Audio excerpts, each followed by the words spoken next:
Sardines. Once they were just fish in a tin. Now, they're on runways, in earrings, on 1,200 handbags. Fashion has a new icon, and it smells like the sea. This is the story of how we took a salty snack and made it aspirational. How we turned fish into fashion, packaging into art, and lunch into a lifestyle. Let's roll back. For most of history, sardines were the opposite of glamorous. They were food for workers, for war, for emergency kits. Packed tight in oil, pulled from the sea in bulk, and sold by the dozen. Nutritious, yes. Delicious, debatable. But definitely not fashionable.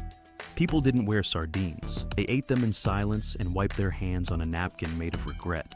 But then, the world changed. The 2010s gave us kale, quinoa, and charcoal lemonade. The 2000s gave us cottagecore, farmcore, tomato girl summer. And then, right in the middle of the chaos, sardines got hot. Why? Because everything weird eventually becomes cool. And because in a world where we aestheticize everything, from coffee mugs to crying in bathrooms, nothing is off limits. Enter the sardine renaissance. It starts quietly. TikTok influencers post hot girl sardine boards. Foodies snap photos of cute tins with pastel labels. New York Times runs a piece titled, "Why Everyone's Eating Tinned Fish Now." And just like that, sardines go from pantry shame to personality trait. But fashion? Fashion takes it further. Fashion doesn't just want your food, it wants your identity. So sardines stop being lunch and start being lifestyle. The tins, vintage, romantic, European. The contents, bold, salty, ironically desirable. Suddenly sardines are everywhere, except in grocery stores. You find them in curated gift boxes, pop-up boutiques, high-end Instagram ads. Then fashion brands get involved. Small indie labels launch sardine-printed scarves, handbags shaped like sardine tins, gold earrings with tiny fish charms. Sardine-core is born, and it slaps. You're no longer just wearing a trend, you're telling a story. A story about European vacations you never took, markets you never shopped at, an identity you borrowed and made cool. And the beauty of it? It's all in the contrast. Because sardines represent what fashion loves right now. Nostalgia. They feel old, retro, like a postcard from Lisbon. Irony. It's fish, it's campy, it's weird, and weird is stylish. Sustainability. Sardines are sustainable. Wearing fish on your blouse? Suddenly you're a conscious consumer. And nothing sells like self-awareness dressed as absurdity. We've seen this before.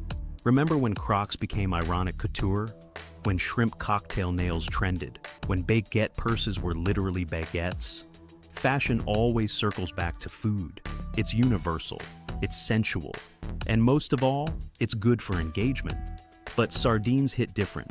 They're gritty, salty, unapologetically unsexy, which in 2025 makes them iconic. And they tell the world, I don't follow trends. I consume them whole, bones and all.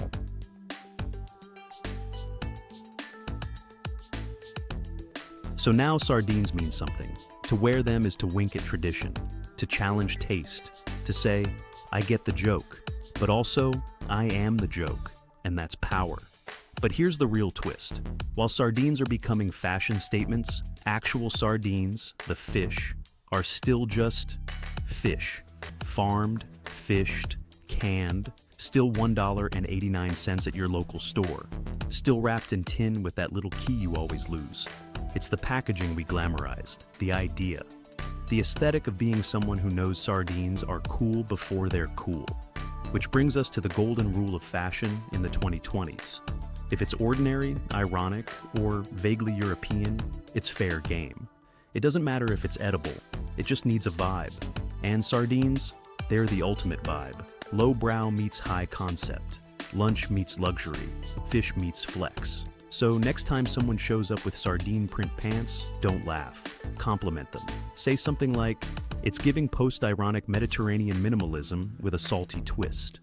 Because that's the world we live in now, where everything is content, everything is brandable, and yes, even sardines can serve.